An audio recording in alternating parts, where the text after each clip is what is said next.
Good evening. I want to thank you for being so humble and nice, considerate to come out here and listen to what I have to say. But what I have to say is mine. It was never mine. It's ours. I never believed that I would find myself in front of an audience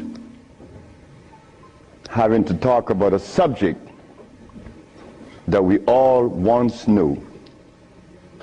A subject that is as old as creation. And if you want to see what I'm talking about, we have to just take a look at the zoo. The zookeeper doesn't feed the gorilla the food of the polar bear. Am I right?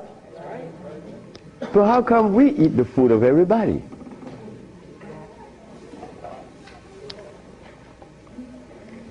We'll begin this lecture by letting you know, first of all, I'm your brother. No more, no less than you. I can't be smarter than you. That's impossible. We have the same amount of brain cells. So how was I privileged to be navigated to this information? I don't know. I don't even question myself. I just like to live. As a little boy, I hated school. That is the truth. I didn't go to school. I didn't like school. I didn't like to comb my hair. I didn't like a whole lot of things. I didn't like money. I was 12 years of age. I was Seventh-day Adventist. Corby Brown. We left that afternoon from the church. It was the 13th Sabbath. I said, Kirby, how did you like the lecture? I didn't. I said, why you didn't, Kirby? Because they talk about Solomon. I want money. I said, Kirby, but when you have wisdom, you have everything. Well, I don't know what wisdom is now, nor then. But I knew that money was not my pursuit. Kirby said, I want money. We were 12 years of age, 1945. I'm 73 years of age now. In 1994, a young man by the name of Tom Flowers came to me and said, guess who is coming tomorrow? I said, who? Kirby Brown. I said, well, if I remember correctly, Kirby said when we were 12 that he wanted money. I hope he made millions of dollars. I don't have any millions. I don't even have $1,000. Which I don't. But that's okay. I live. I found that avenue, or it was shown to me how to live. Not to read books, because everybody reads books, but yet society is deteriorating more every day. Everybody reads books. The brother called the other day on the radio and said that he asked about corn, right? Corn? He read books. He said that the text, the Kemetic text showed him that corn is good. Well, he better examine his text, because corn was made by man. But anyway, Kirby said he wanted money. That was a Thursday. Tom Flowers said, Kirby is coming tomorrow. So I said, well, if Kirby didn't make his millions, I'm going to remind him that we are alive. We are alive. Kirby didn't arrive. Kirby would never arrive. They had to take axe to chop the hotel door down. Kirby died of a heart attack. Kirby weighed 390 pounds. Kirby wanted money. He became a cab driver in New York. I didn't want any money. I didn't want it then or now. Because it's not important in your life. It was never important in our lives. The Maya shows that.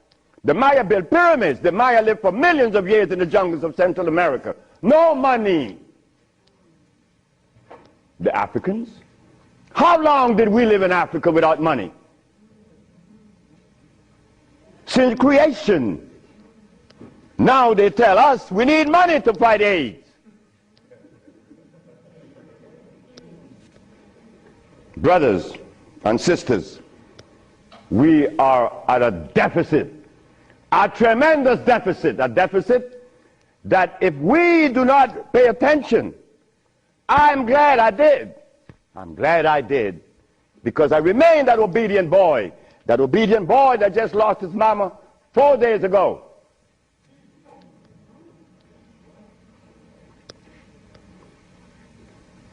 I listen. I listen. But to listen, you can't have a philosophy in your head. If you have a philosophy in your head, you cannot listen to anyone. I was there. I was a Seventh-day Adventist. I listened to no one but those things that came from the church. Well, if I was to listen to the church today, the Seventh-day Adventists, I'd be eating tofu. I'll be sick. You see? I'll be eating tofu. If I had gone to school, I would have become a medical scientist. I wouldn't have been able to cure AIDS, because they do not. They don't cure AIDS. If I had listened to all of the philosophies of Europe, I would have never been able to find the answer to the cure of diseases.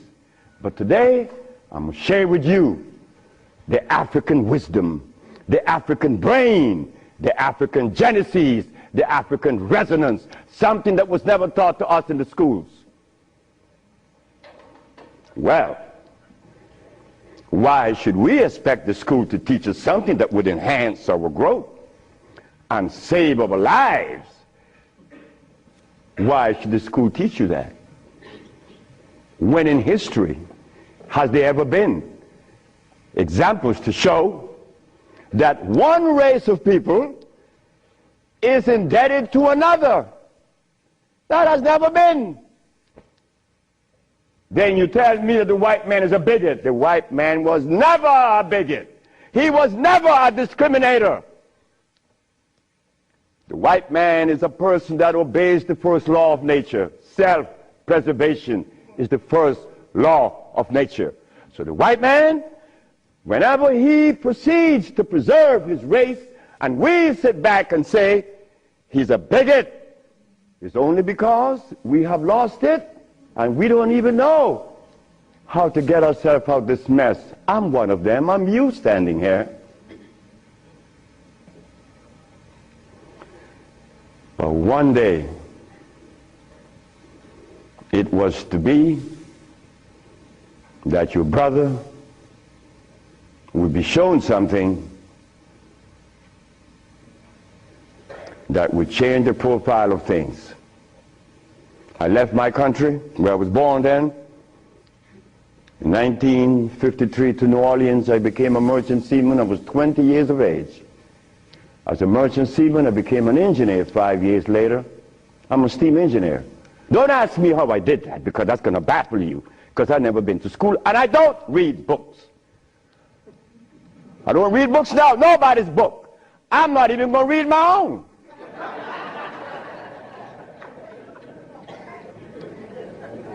Because all the book readers come to me asking me, how did you cure AIDS? But that's like asking the gorilla, hey man, how come you keep yourself healthy without a hospital? How come you don't have any medicines?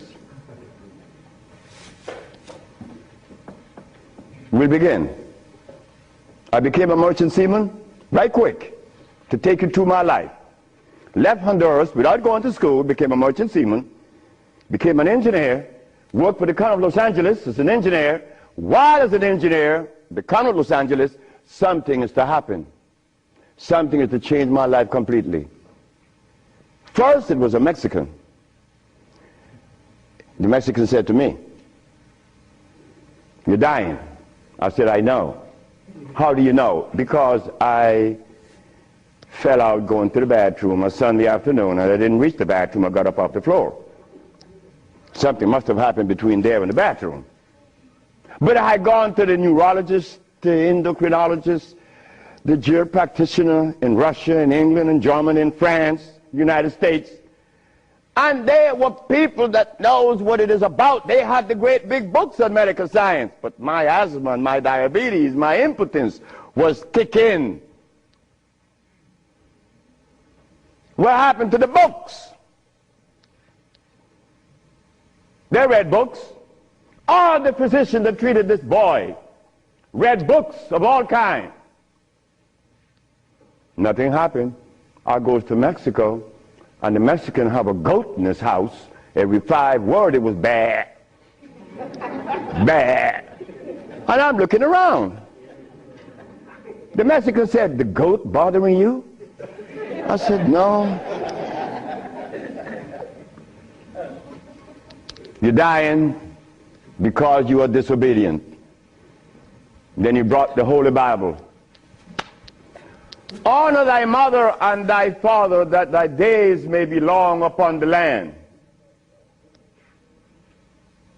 That's in the Bible, isn't it? But how could we honor our mother and our fathers when we don't even know what they were about? You don't tell that to an elephant, to honor his mother, because when he's born, he follows his mother and watch what his mother eats. Do you and I know what our mothers ate in Africa? We don't know, yet we dialogue.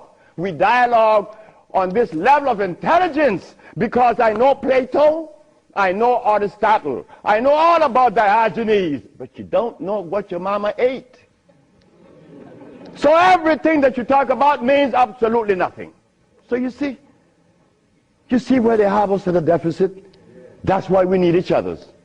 Now when I became an engineer, the Mexican said, "Stop eating. Don't eat anything." For how long? 3 months.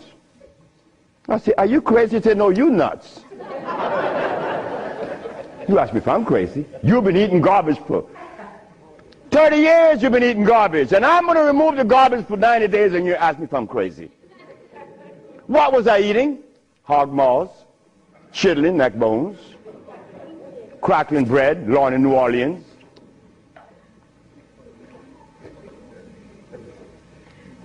Eggs, because the grown-ups told me when my penis wasn't getting hard, eat eggs, drink raw eggs.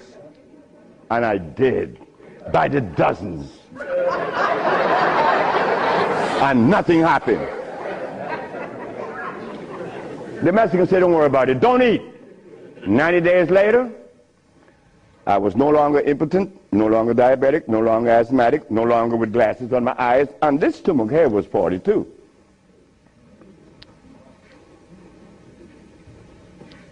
What happened to the science that the physicians were using, medical science? It didn't work, isn't it? But it worked with me. The herbs work with me. This Bible says,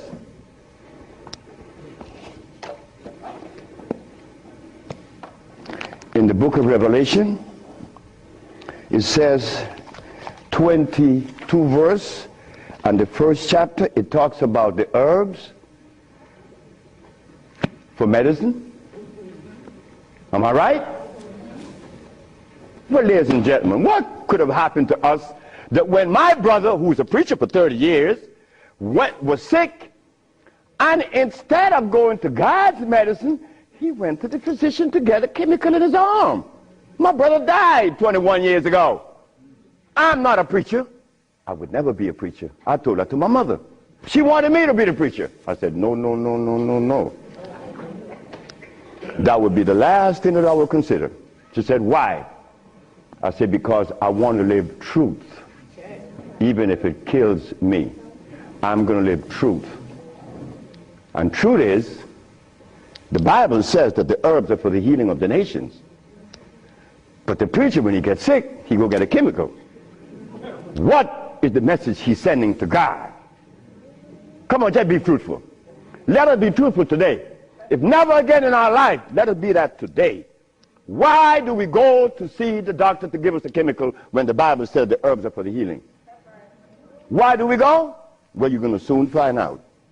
That's what affected me then and probably affecting me now to a great degree. More than I would ever realize. Because remember, I want to go to the blackboard.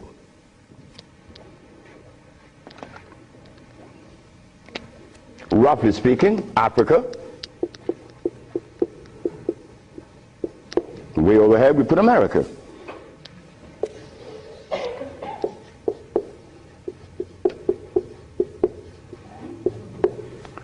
They are 4,500 miles. What happened between here and here? A lot happened.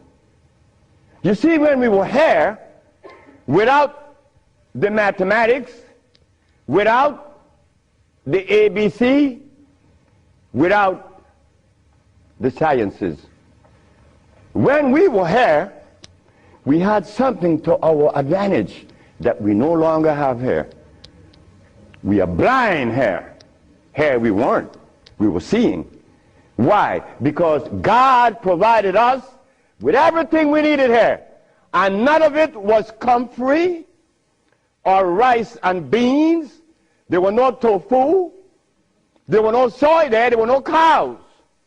And there were no hogs, no chicken. There were no flour. Those things didn't come from Africa. You see rice and beans and flour and cheese and meat and the starch that you eat, they all came from right here, from a laboratory.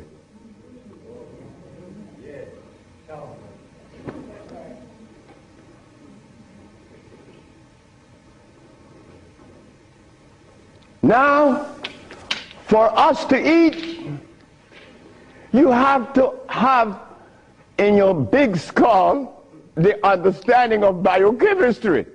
But when we were here, we didn't have to know anything about biochemistry. Why? Because God doesn't make poisons. You see, God doesn't make carrots. Well, let me put it here. Stop the garbage. Anytime someone tells you that tofu is good for you, that someone that just gave that information to you has one eye open. But he's confident that when he tells you to eat carrots and you drink it, you have both closed. So a one-eye man is king where everybody's blind.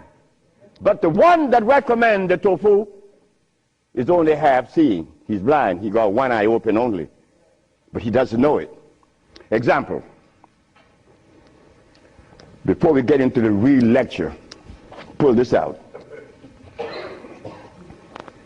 This is how people take privileges on us. They don't care about us. They bring us information that, oh God, that's why the rest of the world laugh at us. Because they know that we have both eyes closed. Here it is. Moringa. Moringa has 23 times the iron in spinach. Spinach has iron? No, because spinach, let me take my time because there's a whole lot of information. I don't want to jog it up. Anything that has a pH of 7 plus is alkaline. Anything that has less, 5, 4, 3, 2, 1, is acid.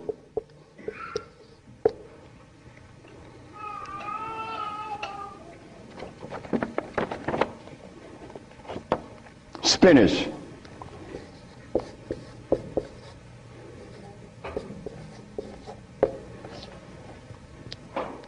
Acid. Why compare moringa with spinach?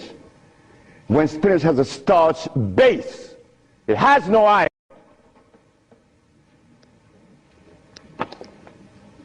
7 times the calcium in milk. Milk has calcium. Well, I stopped drinking milk 42 years ago, and I could fall on my knees. You drink milk with moringa, because they said to mix it with milk and some pages hair, you're not going to fall on your knees at 73. You're going to leave your knees down there.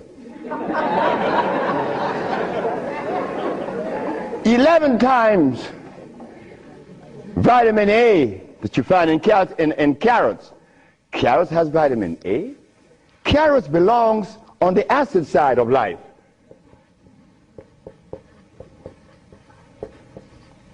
So right there, and they say it to mix with carrot juice. Why would they do that? Then up here, they talk about the Ayurvedic system of medicine. Recommends moringa. The Ayurvedic is Indian. The Ayurvedic system of medicine recommends cow milk. The Ayurvedic system of medicine has never cured any disease, nor moringa, nor any other system in the world. You know what this is like? When Steven Seagal tells me to come to his house because he had a headache for 5 years. Well, I knew why the headache was in his head. It was removed in less than 10 minutes. He had the bottle and said, "This bottle is powerful." I said, "Yeah, powerful, huh?" He said, "Yeah, the headache is gone." You know, he's the Dalai Lama, right? He wanted me to go to Kathmandu. Kathmandu? I'm going to go to Kathmandu. To do what? Talk to lamas. Lamas for what? What am I going to talk to lamas for? They couldn't cure your headache that you had for 5 years. The lamas need to come and see me, not me, the lama. But since we were compromised, we left all our food in Africa. You and I don't even know what we ate in Africa. So don't even go there.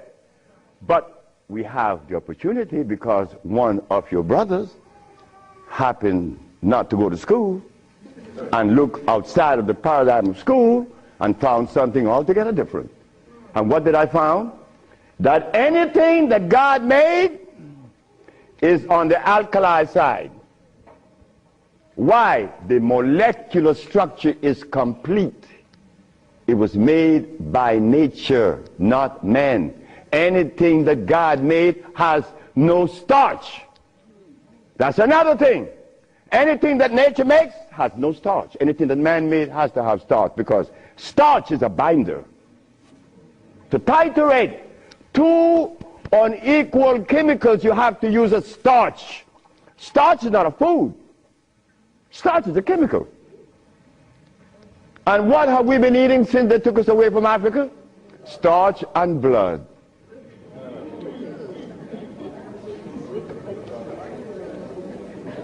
Starch and blood. We didn't eat blood in Africa. Gorilla doesn't eat blood. He eats leaves and berries. But gorillas are sane.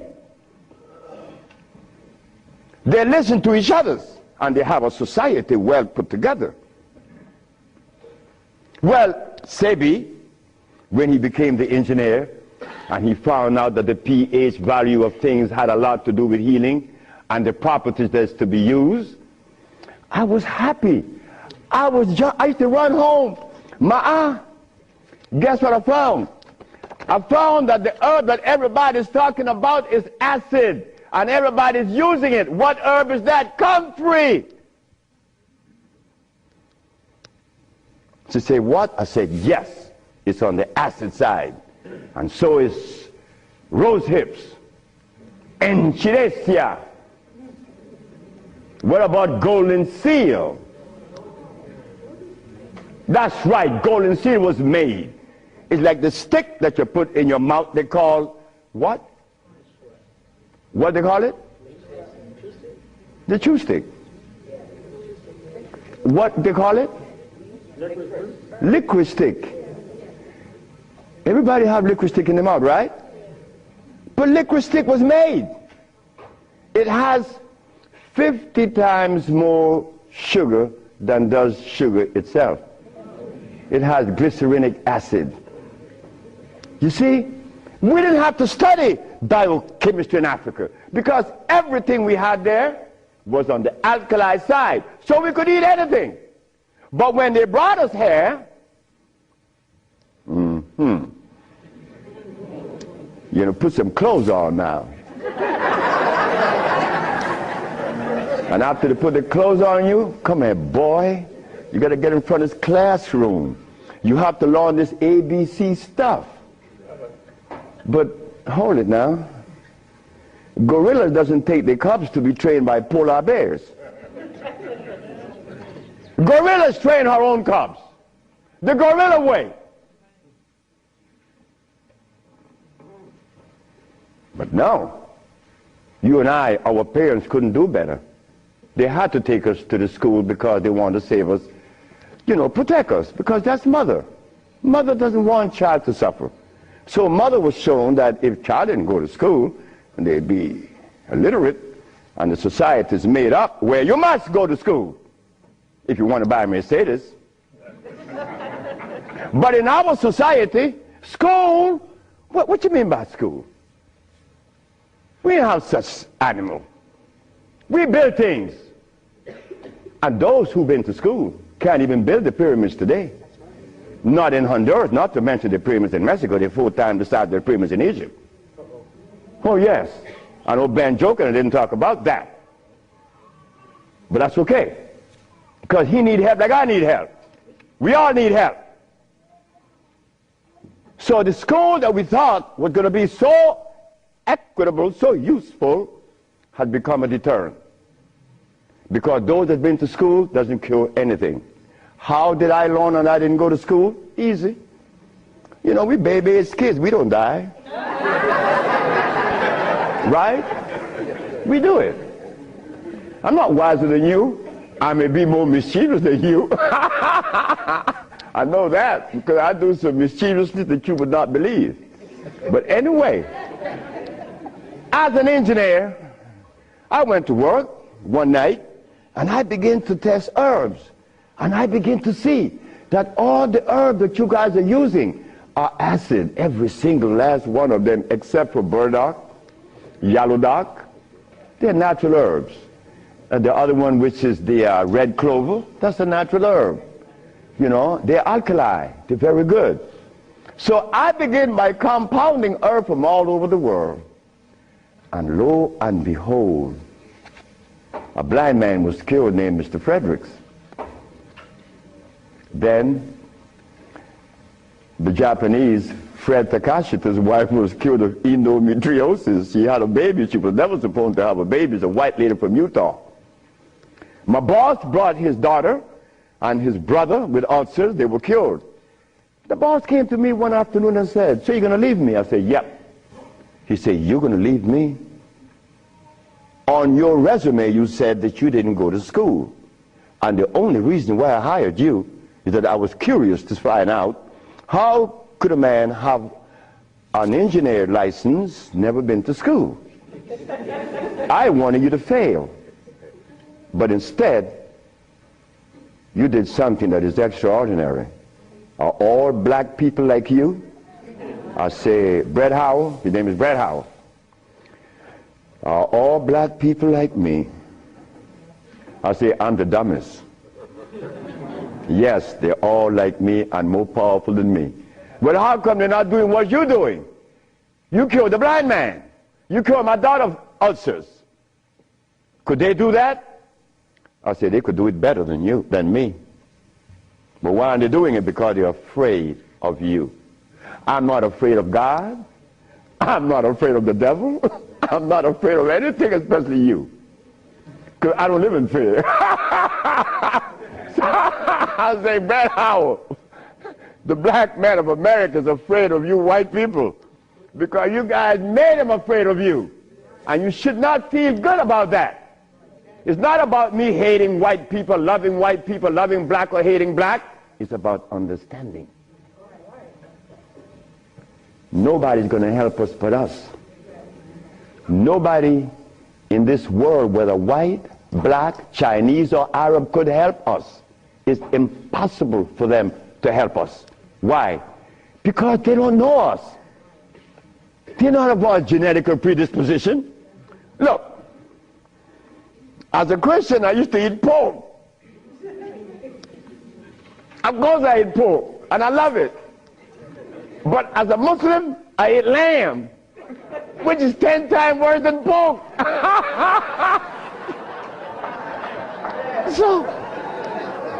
So what do I do? Who do I turn to? So after I quit my job, the boss said, wait just a minute, because I think you're crazy. You're leaving your job as a steam engineer in 1980, when herbs in 1980, I'm making $2,900 a month. I'm going to leave my job with 10 years seniority to come after some herb that you didn't like. Why did I do this? I had to do it. It wasn't that I could see that far. I can't see beyond my nose. Talk about years ahead. But I had to quit my job. And I had to question myself, why am I doing this? But I did. And 1980, the boss is looking at TV, 1987, on the 10th day of February, and he see CNN, Alfredo Bowman, a.k.a. Dr. Sebi, is arrested for practicing medicine without a license, selling product approved by the FDA, and claiming to cure AIDS and other diseases, which is a fraudulent claim. The boss saw that. The boss' wife is in the bathroom because he told me the story himself. He called her out, come and see the man that's arrested. If he says he cure AIDS, I know he cure AIDS, because Bret Howard knew that I would never compromise myself to a lie. When I talk, I know what I said is the truth, but I also know that in America, you could also be dead right.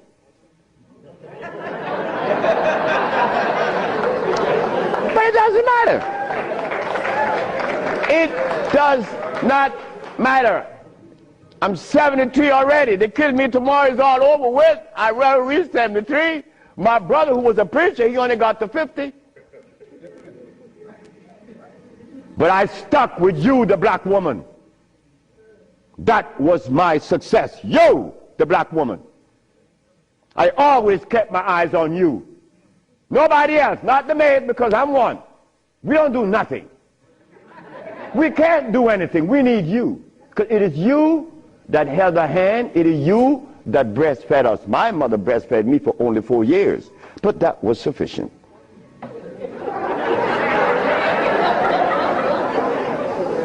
In 1962, two statements was made in a barbershop. 1640 Claiborne Avenue, New Orleans, Louisiana. Timothy Barbershop. Tim Barbershop. Ernest Moriel walked in there when he was a lawyer. And every time Ernest came in the barbershop, we used to jump on Moriel. I mean, we used to kick him around the place. Moriel said, you see you niggas? One day, I'm going to become mayor. And I'm going to remember you, Alfredo. That's me. The big mouth. I'm going to have you in jail. Ernest became the mayor of New Orleans.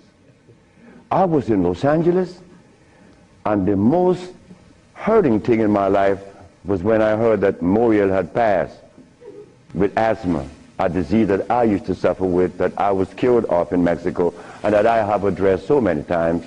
Moriel died. Ernest Moriel. Then another statement was made by me in that same barbershop. I said that I would give the black woman a gift. Brother said, Logan said, Sapphire? I said, yes, Sapphire, your mama. I said, she was the first, you came out of her. She held your hand. She teach you everything about the basic things of life, and then she cut you loose. Now she worth nothing. She's Sapphire. I'm going to give her a gift. 1962, that statement was made. But 1962, I was sick. I had asthma, I had diabetes, I was impotent, I had everything under the sun. But in 1964, I was cured, and years went by. Then I found out this is the gift to the black woman. The healing that I found is in your hands now, black woman. Yes, it's in your hands. So in 1987, I was arrested. And while I was in jail, I was the happiest man in the world. Because when I was 40 years of age, I was going to work, and I passed by Miss Louise Wright's house on my right, and I made a statement: I'm going to help humanity. And here it is. 1987 is the showdown. I was arrested. All of the people in New York that were healers, I don't need to call their name. They say, yeah. They got the big mouth. They were angry at me because I put an ad in the Village Voice and the Amsterdam News and the New York Post. AIDS has been cured by the USHA Research Institute. And we specialize in cures for leukemia, sickle cell, impotence, blindness, cancer, and others. Well, after all, I did it. Shouldn't I advertise it?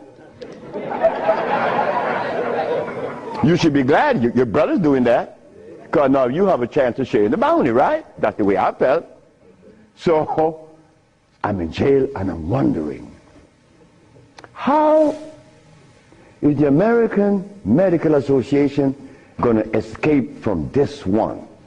You see, in the past, herbalists, when they talk, shh, gotta be quiet. Gotta talk under the table, because the physician may get you. The FDA gonna get you. But we seem to forget the one basic thing. When they remove us from Africa, did they bring our food with us? Did they? Well, how could the FDA have such kind of power over us now? Come on now, just wake up to it. So I stood in jail thinking, how am I going to do this one? This is going to be a heavy number, but it's nice because I wanted this moment. I wasn't going to back down. What you mean, back down? I'm representing some black woman. I never had a father. I never had a man in my confines to tell me something. No, I never had a stepdaddy. I had a woman. And then another woman, my grandmother. My great-great-grandmother lived to 124. Her name was Elizabeth. And she lived 70 years without a man. My great-grandmother lived 112. She lived 68 years without a man. My grandmother died at 100. And she lived 50 years without a man. My mother died 5 days ago. And she racked up 40. My mother died while I was coming to see you. I didn't turn back. You know why? The relationship with me and my mother was one of love. And she would have never wanted me to be there. My brother told my mother when I was about 10 years ago, he told her, yeah, you didn't like me. You didn't give me any love. You didn't give Fred any love either. That's me. So my mother said, what you say? You gave all your love to the pastor, not to Fred and me. My mother said, like, Fred, are you in on that? I said, ma'am, this boy was talking garbage. See, he told me he's serious. I'm never serious. I don't know what it is to be serious. I hear men talk about seriousness. Well, I don't know what you do with that. But my mama said, raise your hand up and open your fingers. Which finger would you elect to take off of your hand? I said, none. She said, thank you. My mother turned to my brother and said, you said that I didn't give Fred any love. Fred, you wanted my love? I said, nope. Didn't want it. I didn't need it. Because my mother knew if my mother ever interfered in my life, I've been upset. I was in the streets by the river all the time. My mother all mother knows the child that need her love, her attention. But she loves all. But she knows the one that needs the attention. I didn't want my mother attention. And she knew it. But my brother said that she didn't give him any. But the boy went to the 3rd grade. He owns a fishing fleet, he owns an ice factory, and he owns a... That she didn't give him any. But the boy went to the 3rd grade. He owns a fishing fleet, he owns an ice factory, and he owns a fleet of planes. And he said that his mother didn't give him love. You see how we could easily make mistakes? Okay. Mother is mother and will always be mothers. The greatest gender on the planet. So while I'm going to court now, and I'm standing, the judge said, get the man out of jail, and I went to his chambers. Judge Shorter said, young man, you mind if I ask you a question? I said, no, sir. Why did you advertise that you cure AIDS? Well, sir, my mother's alive, Africa exists, and my face, and I would never offend any of the 3. That's why I advertise that I cure AIDS. He turned to the woman at the desk and said to her, ask her, did you investigate this man before you arrest him? She said, no. Her name was Phyllis Spade from the Attorney General office in New York. She said, no. You didn't investigate this man before you arrest him? This man, the response he gave me, he cured AIDS. But AIDS is the easiest thing to cure. People think that AIDS is difficult. To me, everything is easy, and to you it should be too. And I'm going to show you why it's so easy. So the judge said, well, you're out in bail, and that was February the 12th, I got out of the 13th, but the case doesn't begin until 88. September, I have a year and 8 months. Why the judge gave me so much time, I would never understand. So I waited, trial date. This is where the showdown with black and white. Not better or worse. We are not better than any white man or Chinese, no. We just happen to be different. That difference has never been treated by any religion or philosophy. There is a difference that needs to be understood. So while I went into court, the judge said, well, Dr. Sebi, will you please begin? Where do I begin? Begin where you say you cure AIDS and the physician say there's no cure. The physicians are 100% right. There is no cure for AIDS or any other disease. The judge said, just a minute. There's a contradiction here. The newspaper says that you cure AIDS. Then you agreeing with the physicians. That's a contradiction. No, it's not. When you're limited, it is. But when you leave out the box, it isn't. She said, help me. She said, of course. The physician take the position that there is no cure for AIDS or any other disease, and the physician are 100% right, according to their philosophy and their perspective. Their medicine didn't show them a cure. So how could they say that there is a cure? But the perspective that prepared me, there is cure for AIDS and every other disease. Oh my God, when I said that, the physician jumped up. Your Honor, Dr. Victor Herbert said, Your Honor, what other perspective could there be? After all, you know, this patent on us, the FDA has a patent on us.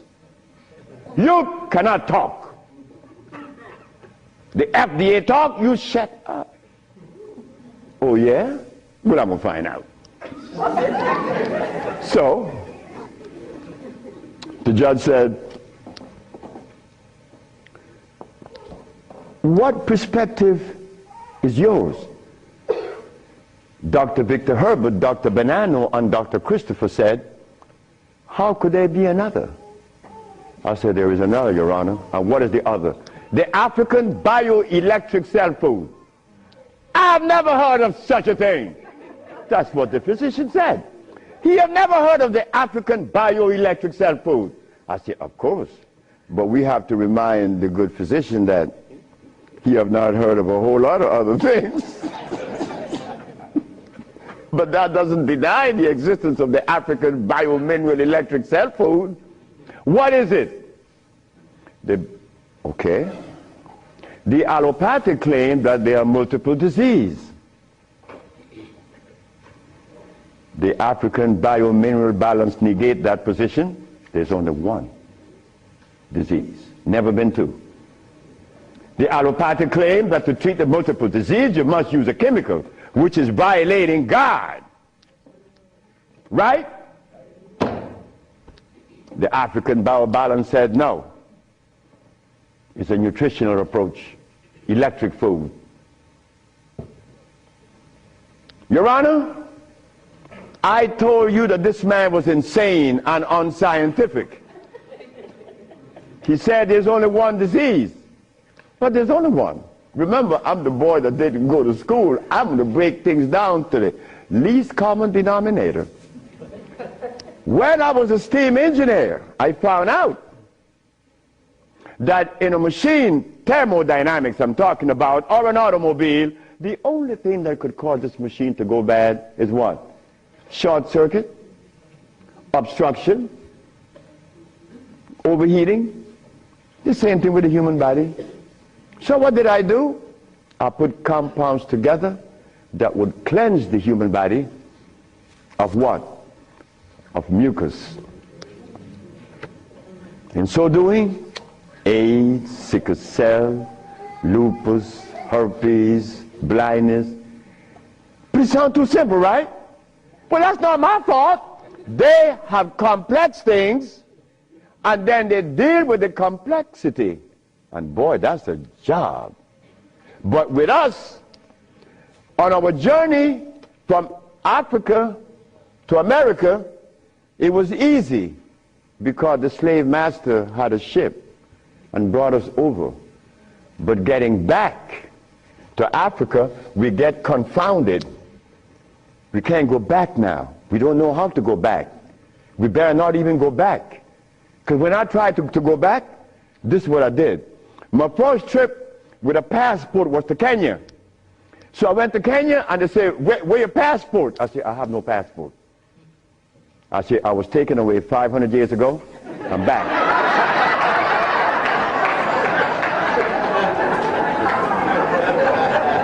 When I left, I didn't have any passport. So why are you asking for a passport now? Is a passport African? Put him one side. They put me one side and send me back out. But you think that was bad? That wasn't bad. Wait. May I have that? I go to Africa. I go with my wife and I said, well, boy, I'm happy. Girl, we're going to liberate Africa. We're going to do something for mother country. I go and I saw Dr. Parinyatwa in Zimbabwe. I said, Dr. Parinyatwa, I think your problems are over with. Not only Zimbabwe, all of Africa. Here is Hospital Vicente di Antoni, is an Italian hospital. Department of Blood and Laboratories. Oswald Savala, HIV positive on the 25th of November of 1993. 17th of January of 1994, HIV negative. This boy named Alfeo Lagos, this from the Red Cross, the Honduran Red Cross. It says here that this boy, it doesn't show any date of which he contracted AIDS. Why? Because he was born with AIDS. But down here it says he's negative on the 19th day of January of 1995. Another one. This one caused a laboratory to call for me. I thought it was funny. This is the next one, the other one. His name is Alex Suarez. On the second day of January, this boy of August, he found himself with HIV positive. On the 19th day of August of the same year, 17 days later, the boy is no longer HIV positive. So they called me for what? I don't know. because I know they're not going to change it. Now, this one you're going to like.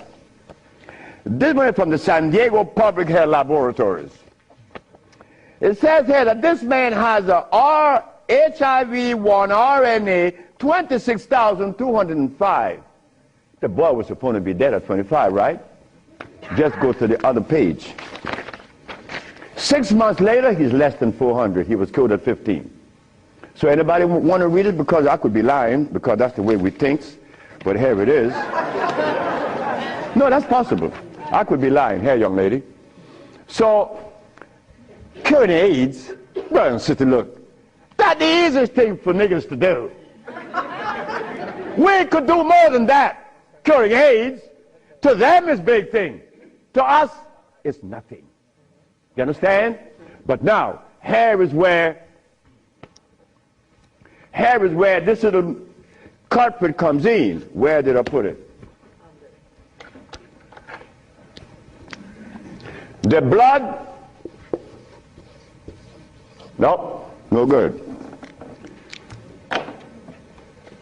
Here it is.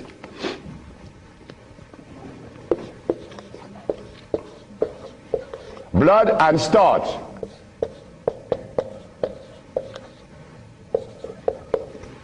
Blood and starch. Blood and starch is going to prevent you from doing what the ants does for each other. Ants, when it's getting ready to rain, you know what they do? All the black ants, they begin to do what? Cut the leaves and take them to their little nests. Ants doesn't eat leaves.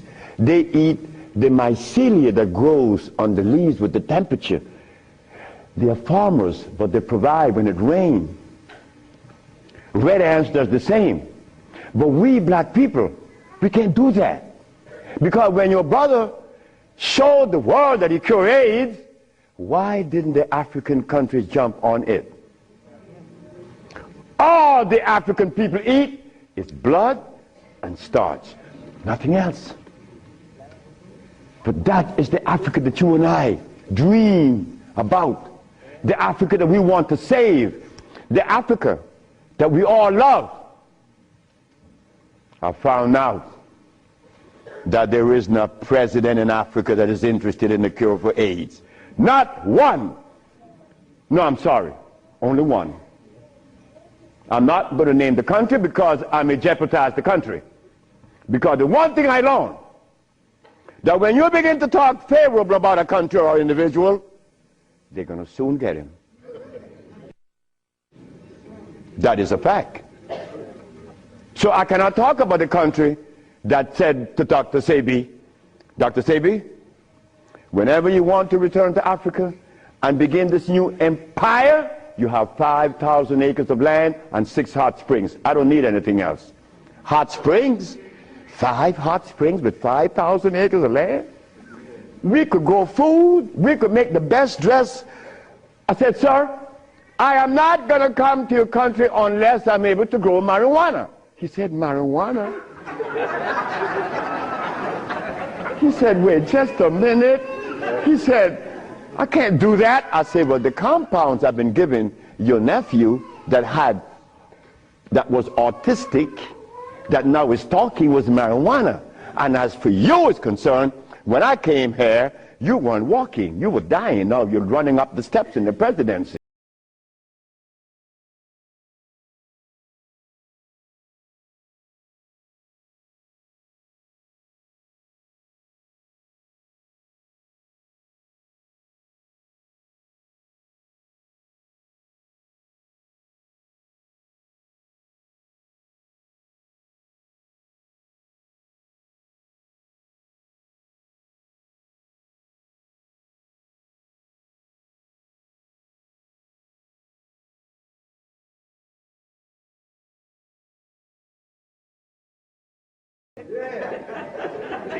I have that right. It's not everybody that uses it, from autism to arthritis, is cured, because everything that God made is good. So as I go to Africa, all happy, I came back with my tail between my legs, because ain't happening. It ain't gonna happen. They're not interested in that. But the one thing I noticed today and yesterday, and you may have heard it, President Clinton and Sanjay Gupta, they found the end of AIDS. How could they find the end of AIDS when they have not found the end of diabetes, the end for sickle cell, the end for any disease? But they're going to tell us that they're going to bypass these lesser diseases and jump on the major one, and they got the cure for it.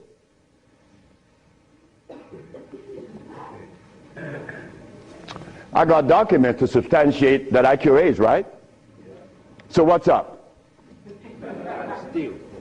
What's up? Well, I'm going to show you what's up. When I was in Zimbabwe, the Department of Health said, why do you come to us saying that you could help us? And your leaders in America didn't help you. My leaders in America? What do you mean by that? They mentioned Minister Firecon. I said, just a minute.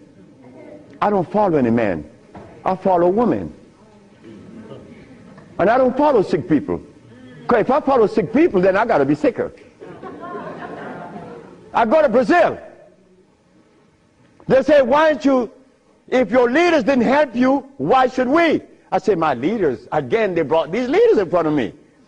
And they mentioned something like Al Sharpton and Jesse Jackson. I say, oh God. I say, why you all ask me about these people? I never knew of Jesse Jackson or Al Sharpton or Oprah Winfrey promoting something that is equitable and good for the black community. That's never been.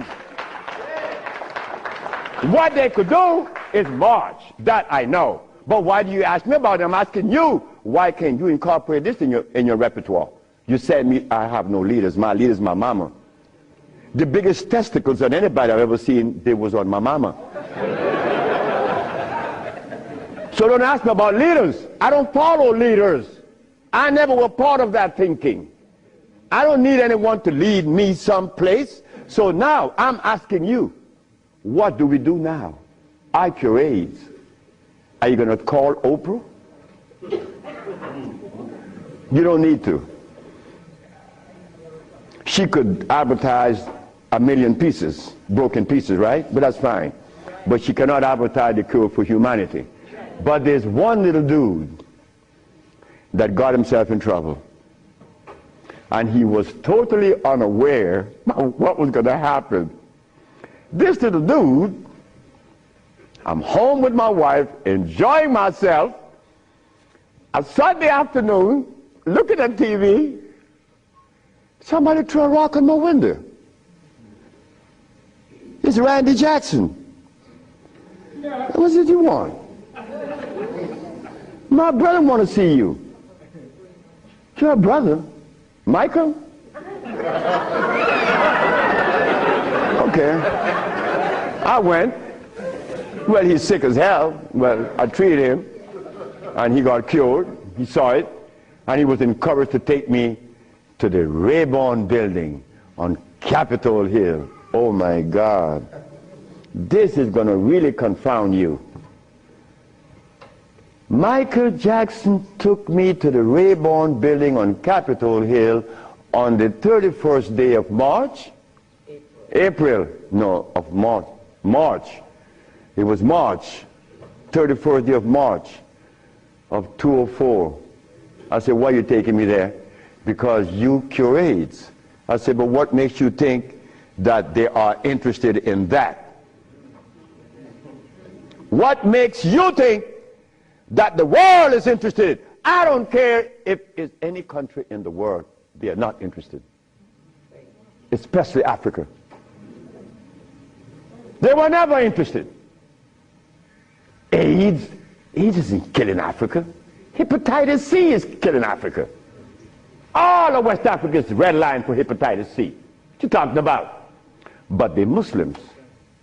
So they have to eat the Muslim food, which is goats and lamb.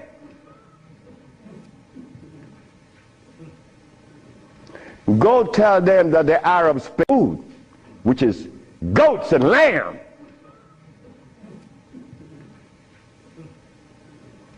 Go tell them that the Arabs played a trick on their brain. You cannot do that. Me, I remain the son of the jungle woman. The jungle woman that didn't have any clothes on. Yeah, I am her son. I stuck with her and she liberated me.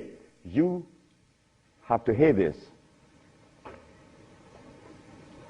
One morning, I woke up and I heard the music that was playing. You know how you turn your radio on and you're sleeping, but the music on the radio would influence you, and you dream that you're seeing the artist is playing, right?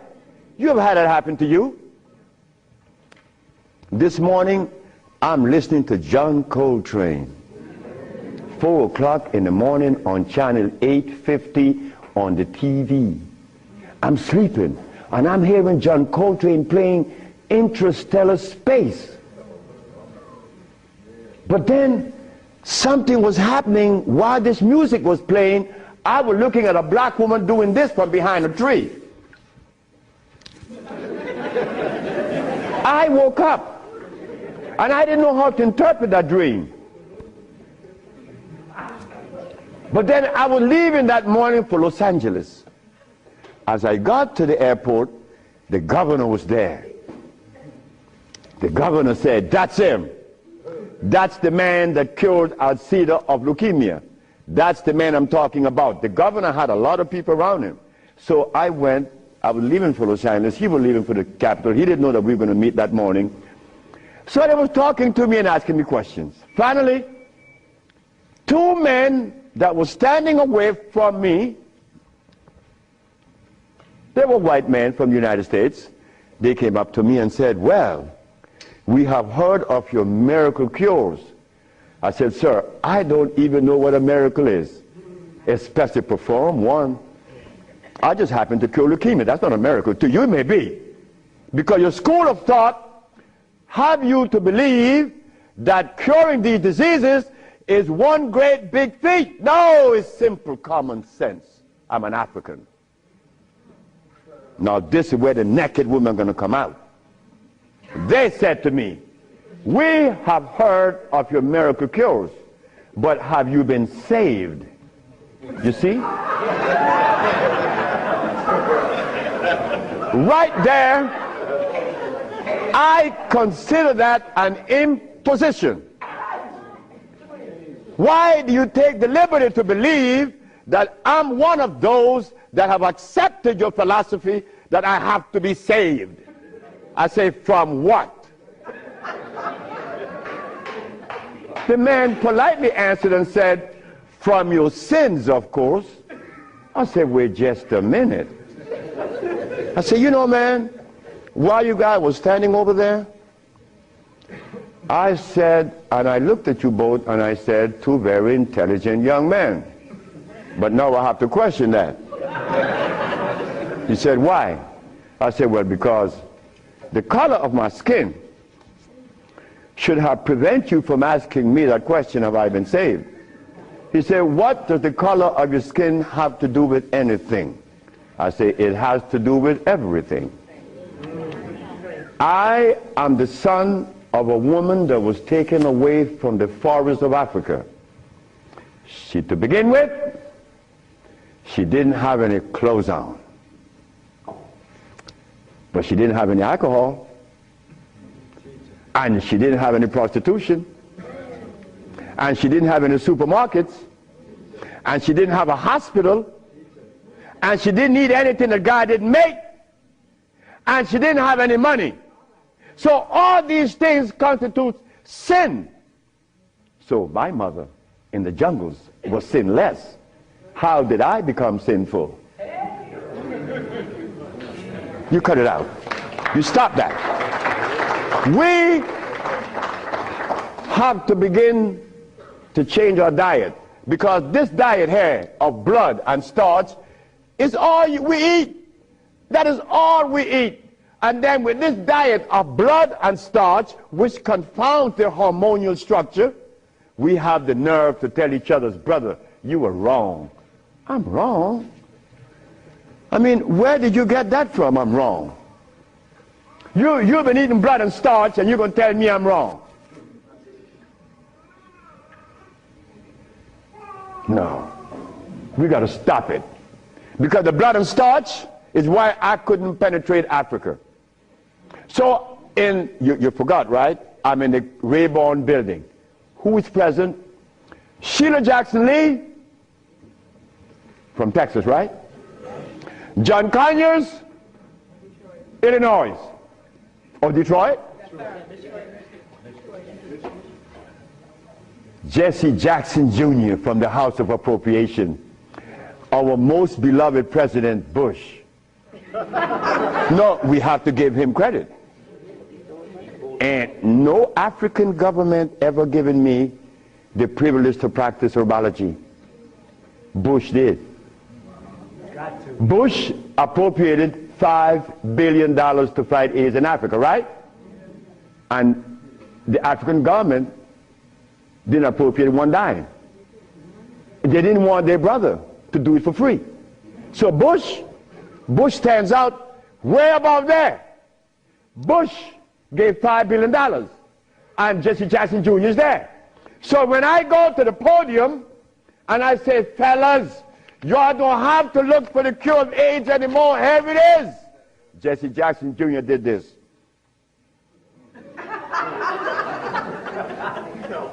I said, I'm going to talk about this. I have to write about this in my book. Because you, not me, but you and I believe in the leaders. We hope that they could do something, right? Well, they had a chance. So 17 African ambassadors, only one came to me from Mali. The only man came to me and said, Dr. Sebi, I have to respect your position, and I appreciate your position. You have proven that you cure AIDS, and I would like for you to go to Mali. But that's not the country I was talking about previously. He just presented himself that day. But Jesse Jackson Jr. didn't tell you that I cure AIDS, right? He didn't tell his daddy either, isn't it? And Miss Sheila Jackson Lee didn't talk about it, right? And so did John Conyers. So who gives a damn? You see? But that's good. That's good. We don't need leaders, isn't it? So we're going to do it. Because we're doing it now. Because those black women I'm talking about, there's one sitting there. They are going to tell the world we cure AIDS. But last night, Clinton and Sanjay Gupta is on CNN, talked about the end of AIDS. How about the end of sickle cell? How about the end of lupus? How about the end of herpes? How about the end of blindness? They didn't find those, but they find the end of AIDS. How is that possible? Are we going to buy that too? Are we going to let them continue to say that there is no cure for AIDS when your brother is curing it? So we are guilty. We are the one that's guilty, not the leaders, because they're sick. All the leaders are sick. You can look at them and tell they're sick. So we have to forget about the leaders, right? So which animal in the forest follows a male? None, right? They all follow females. So how did we begin to follow males? I mean, that was the most, look, the one thing I wanted in my life was a woman laying by me as my significant other or my wife, that she didn't have a God or a devil in her brain. That woman is sitting there. Because I could not have a woman laying by me and she worshiping something else. I mean nothing to her. No, you worship you. That's who you worship. That's who we worship in the forest. And we were doing quite well because none of us, her children, could talk about how long did our parents live in the forest of Africa. You don't know. For millions of years since creation. Did we have money? We live a perpetual vacation. Never got to wear this stupid suit on. When I didn't have to wear any clothes. But now, just to live, I have to have a $15,000 suit on, a $5,000 shoes. I have to have all kind of stuff on me. And then I qualify. I qualify. Do you have a master's degree? Man, I didn't go to school. Oh, put him aside.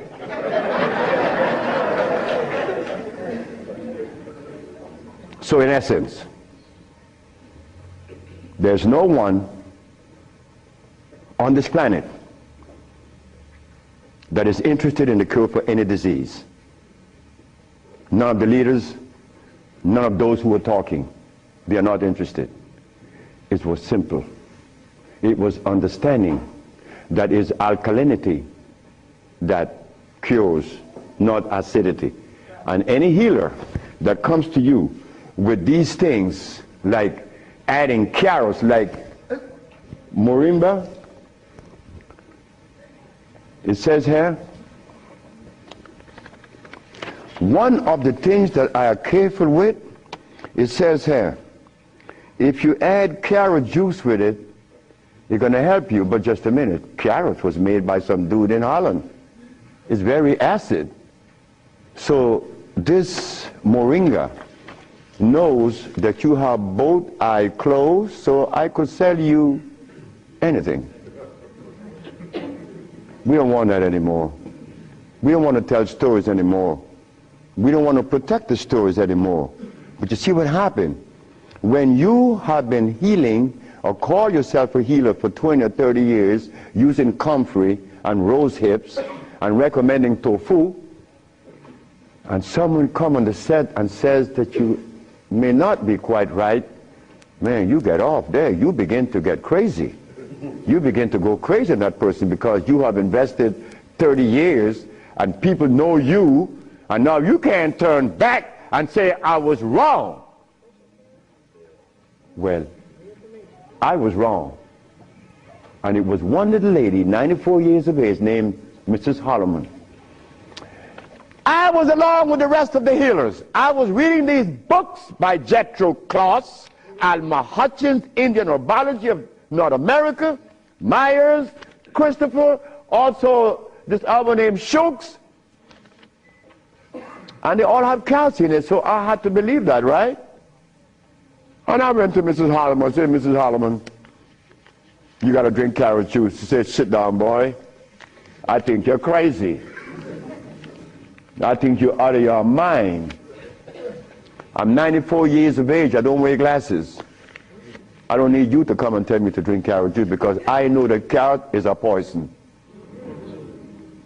I was in Rattan, the island of Rattan, and a woman was listening to me talk, and she asked me, what is the best breakfast in the morning? I said, I don't know.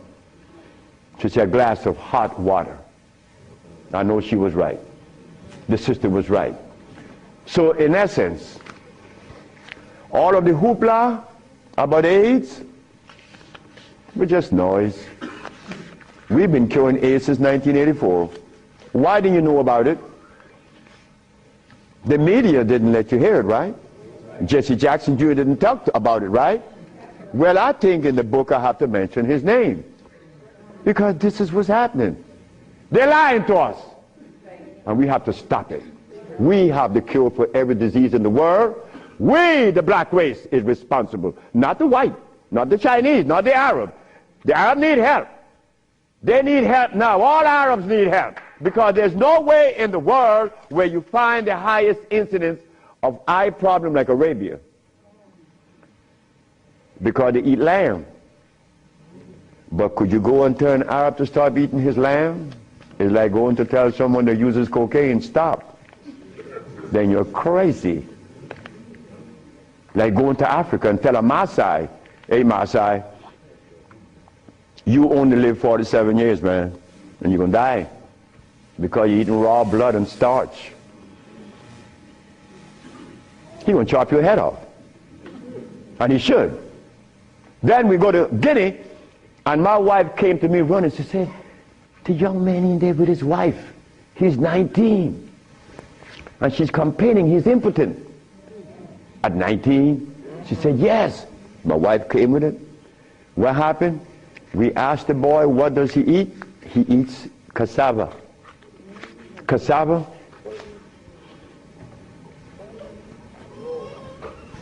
We say raw? Yes. Go to Guinea. It's a what?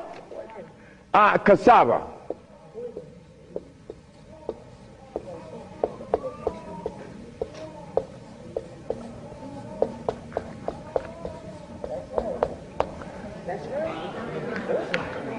I want you to go to any African country and tell them, no, just ask them, please, why do you eat cassava? Oh, this is African. This is from history. Hey, African, I know you've been bamboozled too, because cassava is not a product of nature, nor of Africa. Cassava is a starch that needs the aid of a man to grow it. Cassava cannot grow by itself, and it has cyanide. But the cyanide has already affected the brain. He cannot think for himself. It's like talking to a Haitian or a Brazilian. In fact, the only country that I have ever visited that have people dark like me, but nobody in Brazil is black. Brazil.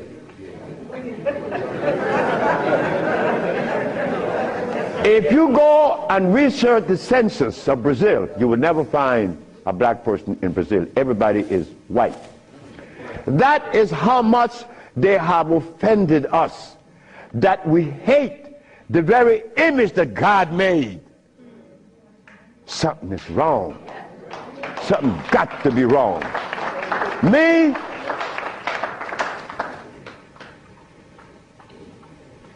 I was a very good Christian, and a very good Muslim, a very good Buddha. And I wanted to join the,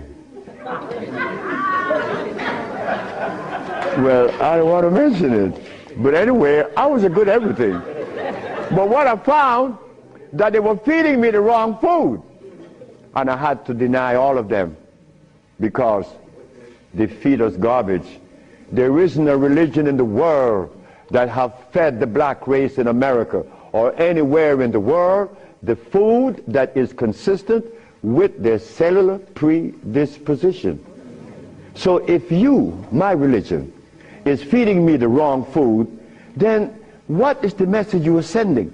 It's like putting gasoline in a diesel car. You would not get to South Philly. No, you're not. It's not going to run right. But we eating starch and blood, and we want a dialogue. Dialogue based on what? I mean, come on now. We are the remnants of what world? Let us try to bring it back. We can't challenge each other's. The only thing we have to offer each other's now is love. But to get to that point, a sister told me the other day, because I made a statement in the church, a brave woman stood up and asked me, Dr. Sebi, what have you learned from the entity that you are forwarding to us now? What have you learned from it? I learned to kiss everybody's butt. And I meant that. It came out that way in the church. Well, I had to give it that way, because that is the way it came to my brain. I kiss everybody's butt. It's easy. You see, it makes it easy. When you start kicking it, somebody's going to do something to you. And when you start kissing it, they reward you. So this sister came to me, and she was very smart. She said, do you literally? I said, drop your panties.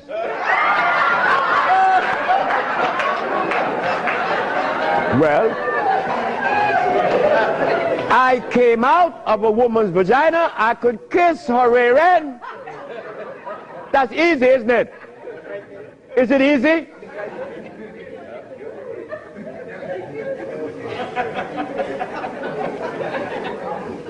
See, I have no what you all call shame. I don't know what that is. I'm not serious, I'm not ashamed, I'm not a man, I'm a male. Beyond. See, I have no what you all call shame. I don't know what that is. I'm not serious, I'm not ashamed, I'm not a man, I'm a male. Beyond that, I don't know. You guys are men, I'm a male, I stay there. It's easy. So brothers and sisters, look, the deal is this. We have the cure for AIDS. Now you're going to get a chance to ask questions. So ladies and gentlemen, I want you to ask whatever question comes to your brain. Feel free to ask. I mean, please, don't you hesitate. Don't you feel that you have to restrict yourself. I know Brother Adis is here. He may ask a few. I'm glad to see the brother. You know, Brother Adis is a brother I've been knowing for years. Stand up, brother. When I saw the brother the other day, I was very encouraged because the brother looks good. Yes, sir. I appreciate the brother. The brother looks good. The brother, I remember him and Sultan and Kwasi in New York. I would hope that Kwasi would come. And a bunch of other brothers. It was a bunch of us brothers. We were in love. New York was, look, we were in love. There was a love that we used to share that was so nice, so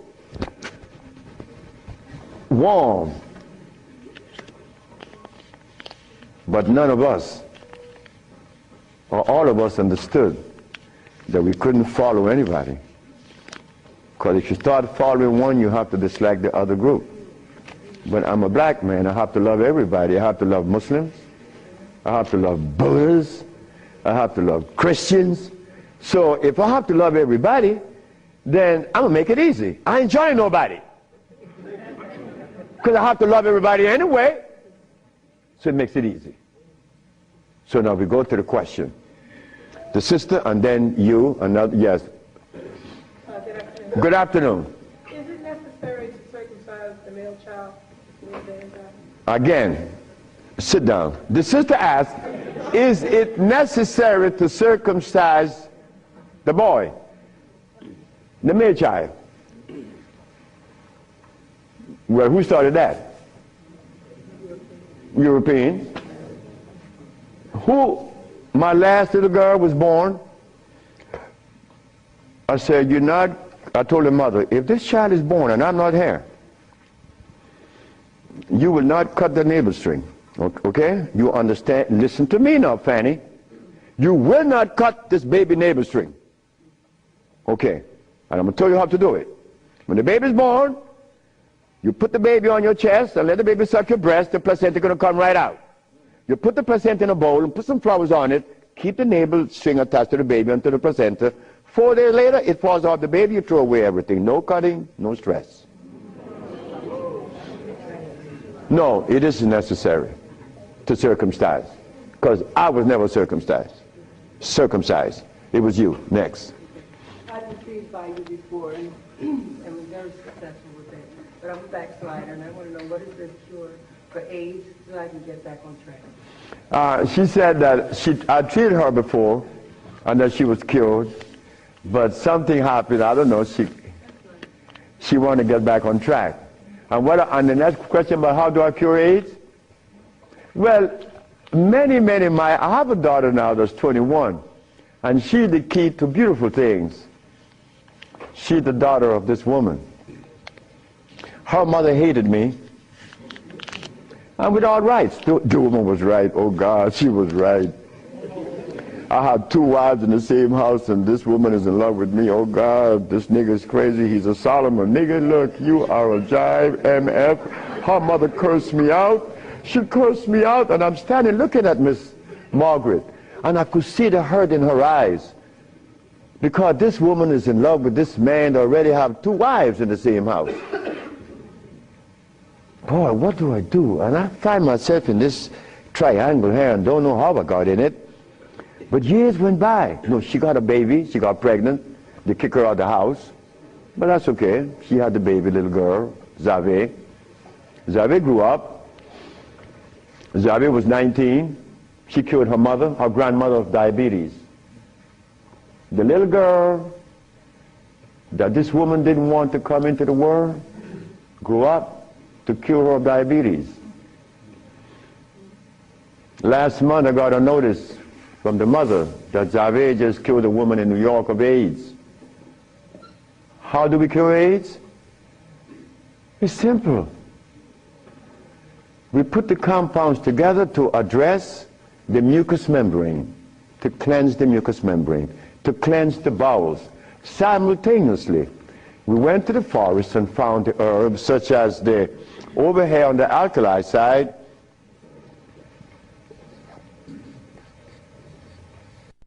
sarsaparilla is an herb that has the highest concentrate of iron. Fluorine, iron. Guaco, that is a plant that has, I thought I had a stick with me because I'm always chewing on it. This is guaco. Guaco is a plant that would definitely strengthen the immune system because it is iron again. But it has potassium iodide, no, potassium phosphate, not iodide. Iodide comes from the ocean. Kankansa, that's an African plant. Kankansa is an African plant. This plant has one of the highest concentrate of what? Potassium phosphate. Those are just few of the plants. We use about 40 some odd plants to cleanse the body, strengthen the immune system, and electrify the system, because you want to electrify the body. That's how simple we cure AIDS. We cure AIDS. We don't treat AIDS. This thing here says that Moringa said, and they keep repeating it, that they uses it with the belief that it's going to cure. They think, oh no, we got to stop talking like that. We cure. That's how we got to start talking. If you don't cure, get out of the way. Because you're lying to people. Next question. The brother. Peace and blessing.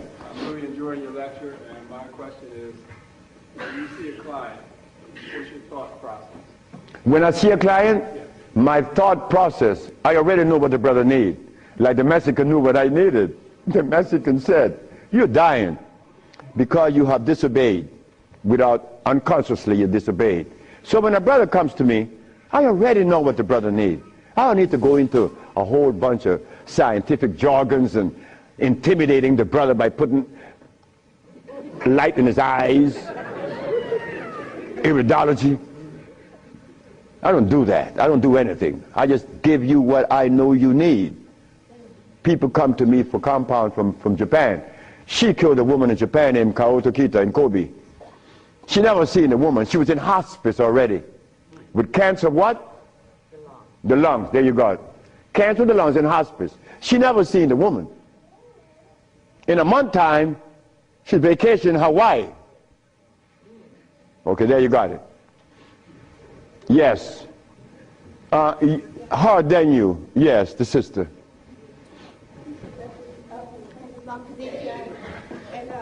I have a sister who she was diagnosed with Alzheimer's, and she's been in my care for 2 years. I do have her on a fresh food diet, all organic foods, all raw foods, and I'm seeing a big improvement. But I feel as though she needs some other things. And what else can I do to help her? Alzheimer's.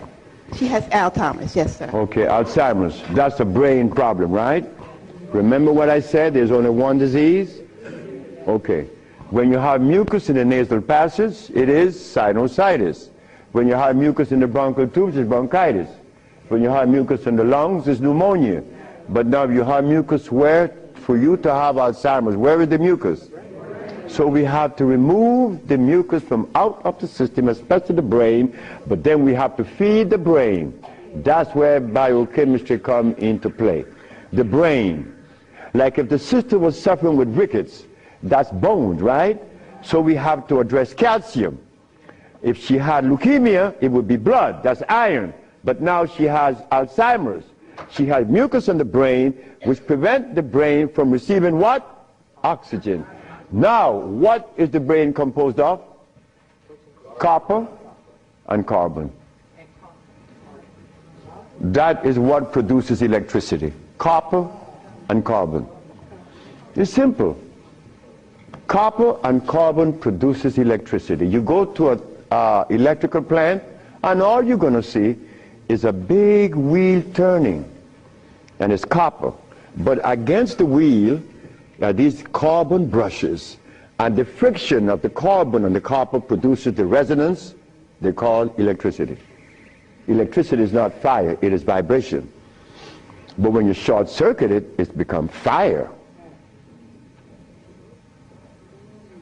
So yes, we do have, but she must go to Honduras. What is her age approximately? What? Oh, she's young. She's young. She's very young. She could go to Honduras, and it would be fast. Why Honduras? Like sister went to Honduras with her husband, Linda, Richie, and her husband. She will see the improvement in days. Like the woman went down with a goiter. Like the brother went down there with his stiff leg, and in 3 days he was running up the hill. And he could not believe it.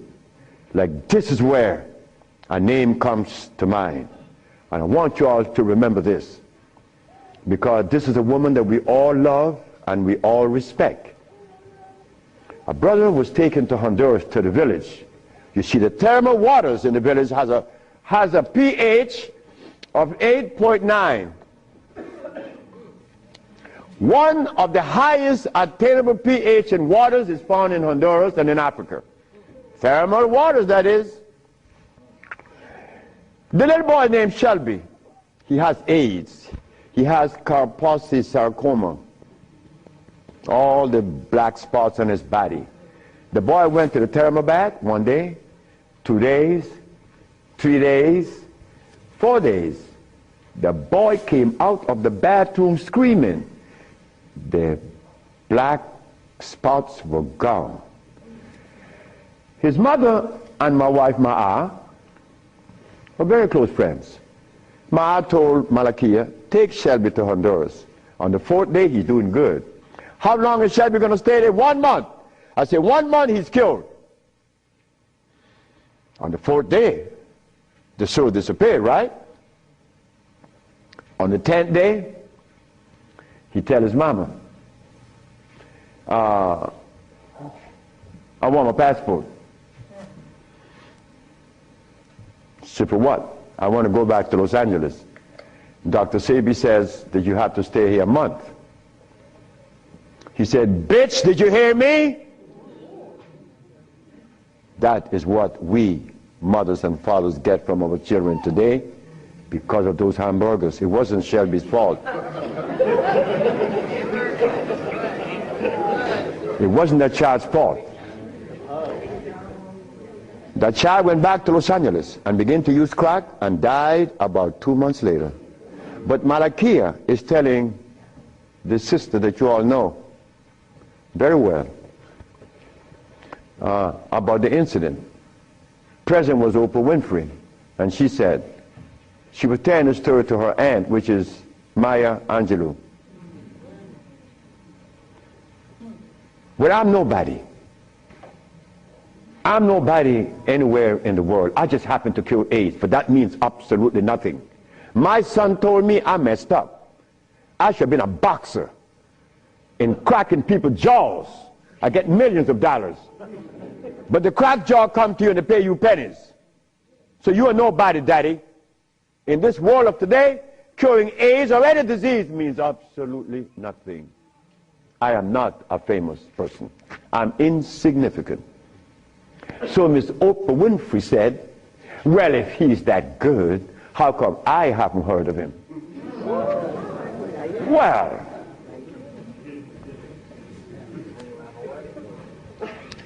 I'm not famous. Oprah Oprah? It's white. Oh.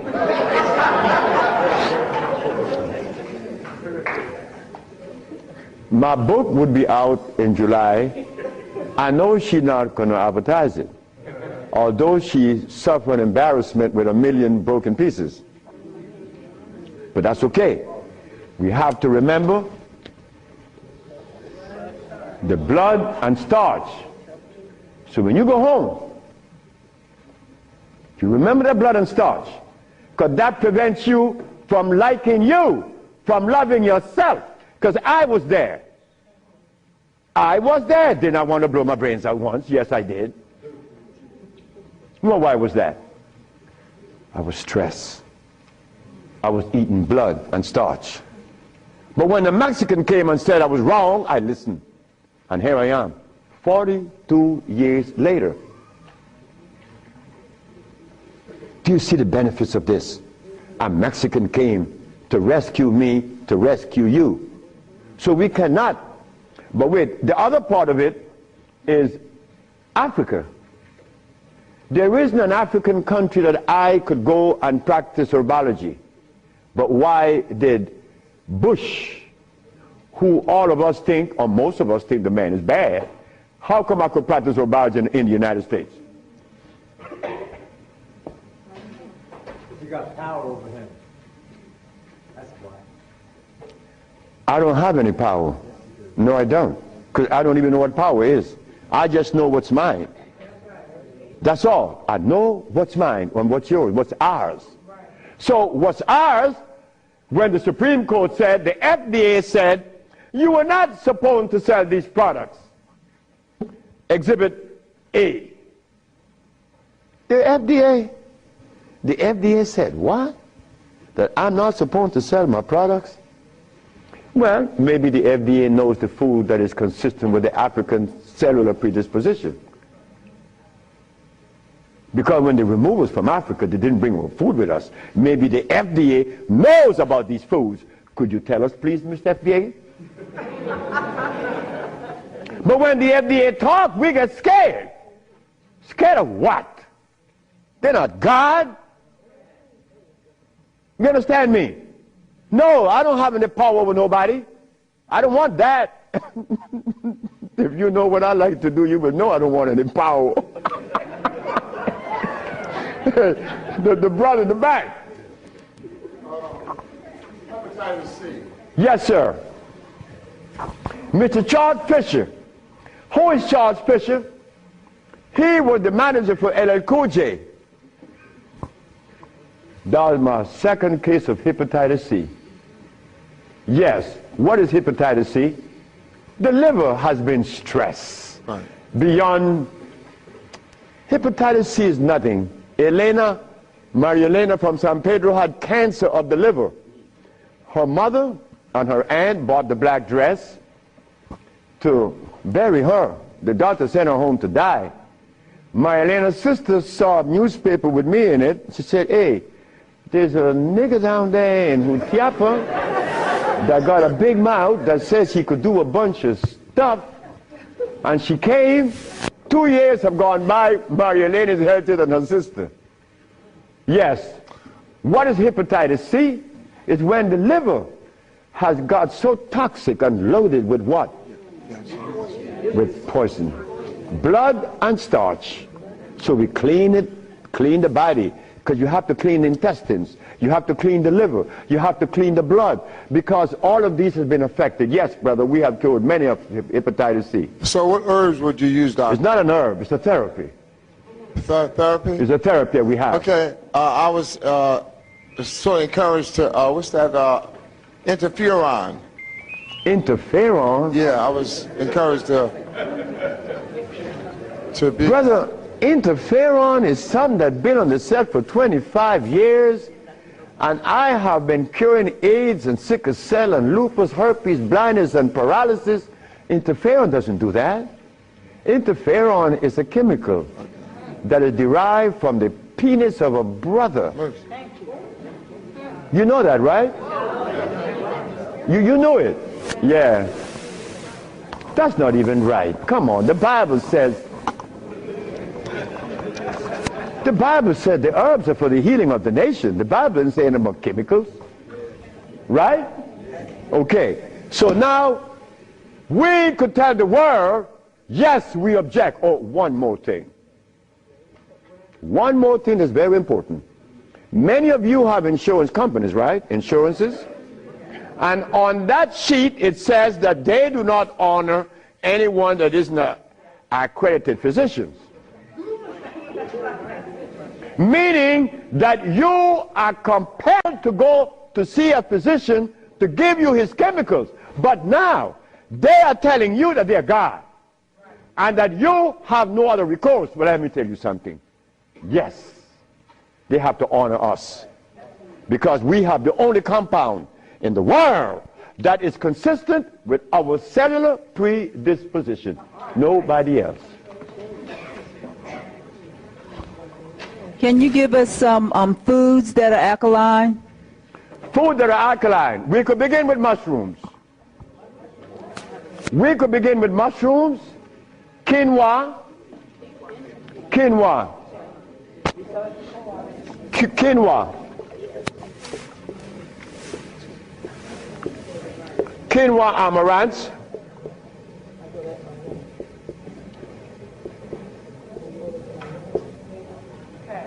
mushrooms,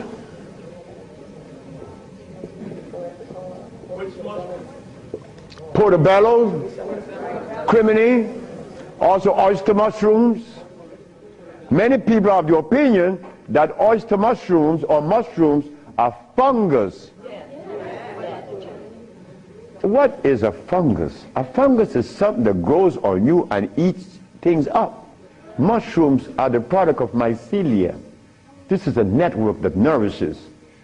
I have cured many diseases, psychological problems, with the Stropharia cubensis. So let me tell you something. Mushrooms are very good. They're high in potassium. Yes. And then the next, wait.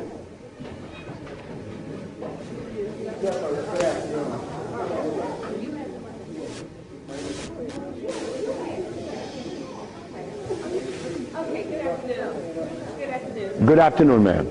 I know the blood and the starches, two of the things you said that we should get rid of. I'm working really hard. I've gotten rid of the blood. I'm having a hard time with the starch. I just needed an idea of some things too. To substitute. Yeah, substitute. Well, and one more question, water. I do the distilled, but I hear a lot about, you know, drink spring, drink distilled, which I do the distill a lot. Okay. About the starches, you could eat quinoa or amaranth. And also spelt.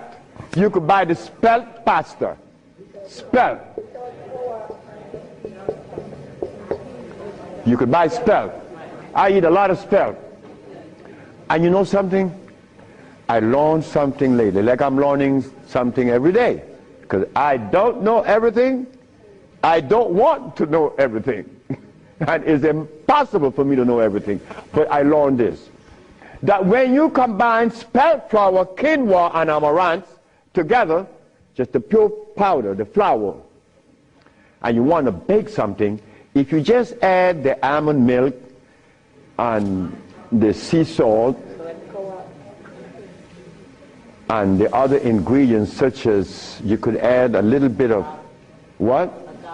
Agave is good. That's very good. But now, if you want this flour to rise up and be fluffy, who said sea moss? You did. You cook the sea moss to a jelly. And you take about 2 tablespoons and you put that cooked sea moss in the batter along with the almond milk and the rest of the ingredient, and that stuff becomes fluffy. I said, this is a natural yeast. And someone hit me to that, which was Gary, right? Gary Ricketts worked with me for many years, and he still works with me. And he put that together. He made a waffle. Oh my God! I used to go to Gary's house in the morning just to eat his waffle. But his waffle was sweet because he used to put the maple syrup in it in the batter. And then he make the waffle. You didn't have to put any maple syrup on it after that. It was delicious. And in the morning, okay, just let me go quick through all. Peace, Dr. Sebi. I wanted to know if you accepted practicums, internships. What's that? Internships, like practicums, to come and learn. Well, I came from Honduras, You come from Honduras? No, I want to practice. I want to know if I could have an internship. Study with me. Oh, if you want to. I know you say black woman is key. So Oh, as a student? Yes. Well, that is what we're working on now, because the woman took over the whole thing. My daughters and the women that associated with them, and they would like many more sisters to join in, because I'm out of here. I want to go sit down by the river and smoke my dope. Well, can I get your information? What's that? Can I get your information? So wait, the sisters, give her your number, because she's the one that's in charge of that, and I'm quite sure that she's going to consider you. Okay. Wait, the brother is deciding. Hi. Thank you for coming. Yes. My name is Justine, and what I want to know is, how do you get rid of fear? How to get rid of fear? Yes, fear. Ha ha! There ain't a nigger in the world as scared as me. And you want me to tell you how to get rid of fear. But you know something about fear? Fear.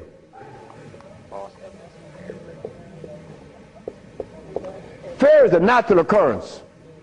You don't get rid of fear. You understand fear. You don't get rid of it, because fear is necessary. But you don't let fear control you, right? Because it would paralyze you. Fear would prevent you from opening the door where there's a great, big, beautiful tomorrow. Fear, you see, when I was insane, to a greater extent than I am now, I was placed in a psychiatric ward in New Jersey. And they were right. But what they didn't know, that I was aware that I was sick. I was also aware that I would not take any of anything that they gave me in that hospital. But there was a man that, you know the swinging doors, right? A swinging door is a door that opens both ways, and you're going to swing it. And every time he came to his door to go inside his room, he used to stand there. And he could never open that door. I used to go by and swing the door, and he'd go in and say, "Thank you, man." Why couldn't he open that door? Fear. But once you open the door and you see this great big thing, fear is gone. A bright tomorrow, hey, I'm no longer in fear. But then comes another one that's going to trick you.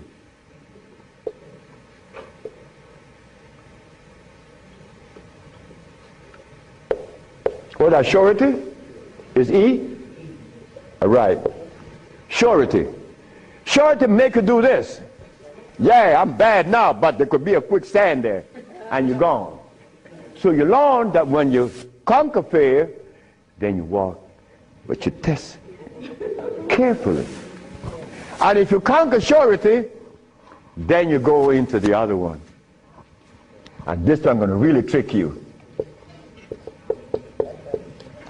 Power. Power gives you a freedom to execute, but not to violate. Because if you violate, even though you're in power, they will kill you. They did that to Nicolae Ceausescu, right? In Czechoslovakia. Because Nicolae Ceausescu wanted everyone to stop eating meat. Because he knew. But you don't change people overnight. They killed the man. Because he imposed some other laws on them that were cruel. He used to kill them too. So power has to be understood, not to be misused. Then if you survive power, then you get the last one that's going to get you.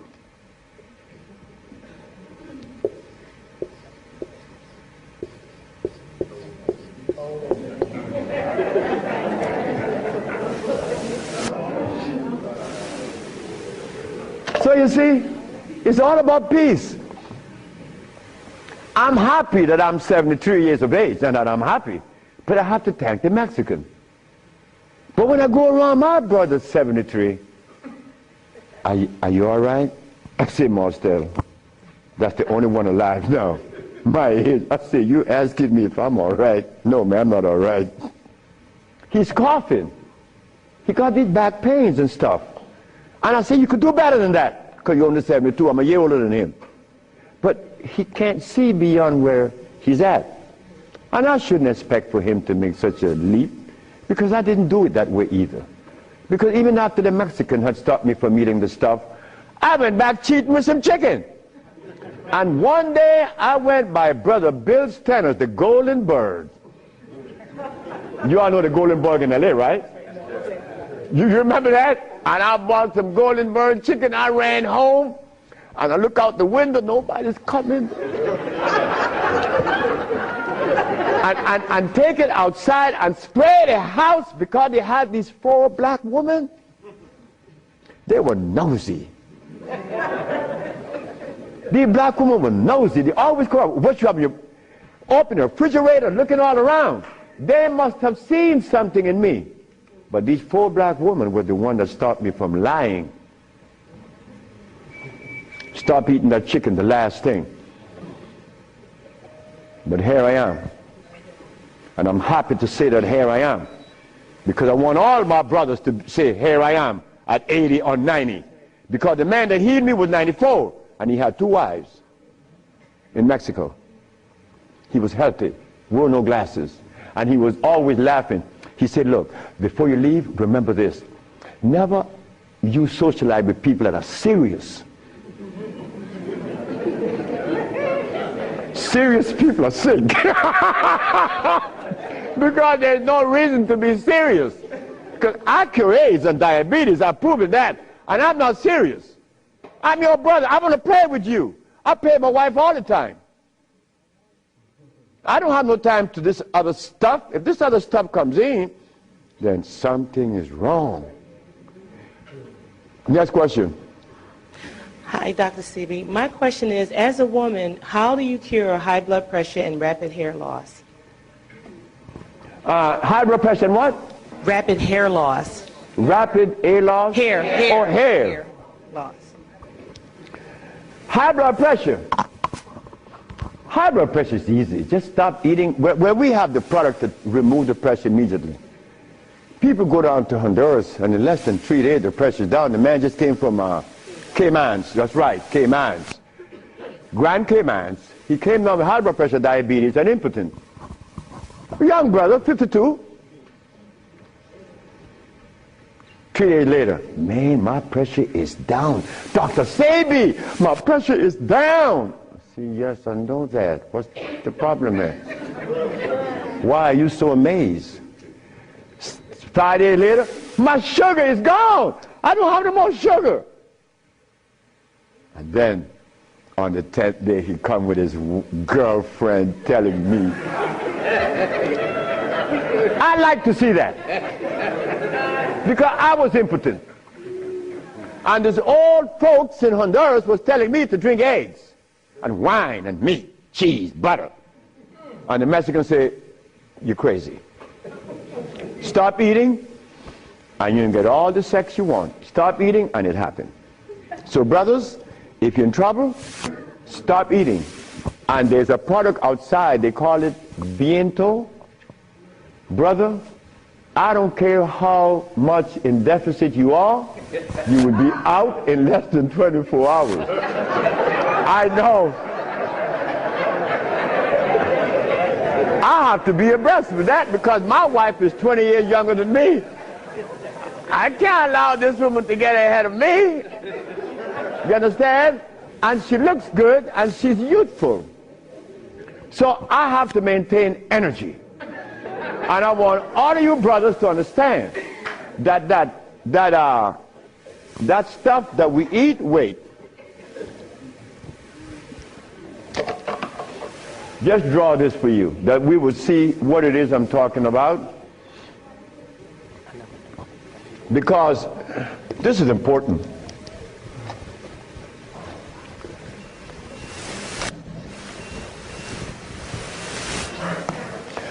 I recorded a man from the age of 15. I saw his life because I was a curious boy. Remember, I'm the boy that didn't go to school. So I was looking at things that the school boy wasn't looking at or seeing. This man named Brindley, he was in his 20s. I was 21, he was 25, 4 years older than me. And he was the dude, a woman's man. But when I was in my 40s and I went back to Honduras, Brindley was 46, I was 41. And Brindley was like, yeah, man. Yeah.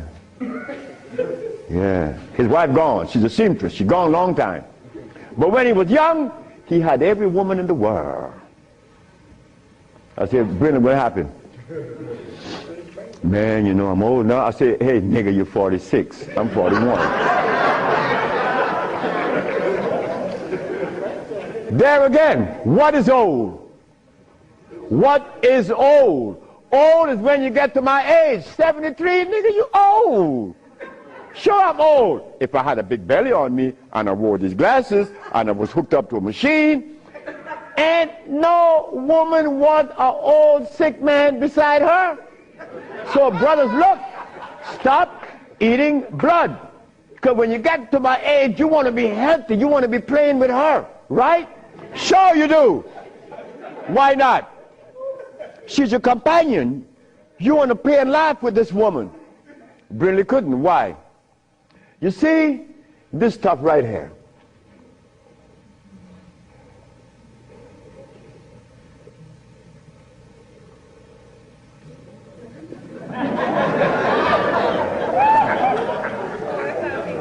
This is what a man plays his manhoodness with, his penis. Yeah, I'm a man. But in here,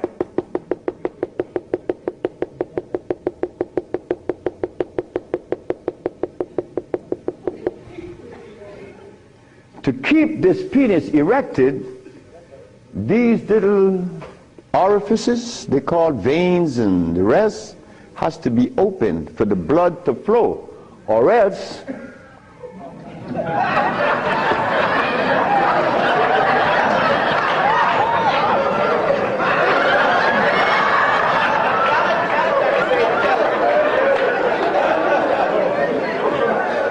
you think I can't talk about it? I was 30 years of age. That was happening to me. And the last person that saw that was a woman named Audrey Williams. She said, what's wrong with you? I said, I don't know. She said, you're sick. You better see a doctor because you're too young. You're 30 years of age. And I did. And it happened. But I had to stop eating. On the 1st, 2nd, 3rd, 4th, 5th, 6th, 7th day, I was happy. On the 8th, 9th, 10th, 11th, 12th, 13th, 14th, I was going and holding on to the bathroom. Everything was spinning around. Why? Because all of the mucus that was leaving my brain, my eyes was very foggy. I couldn't see. I was already wearing glasses, but now it's worse.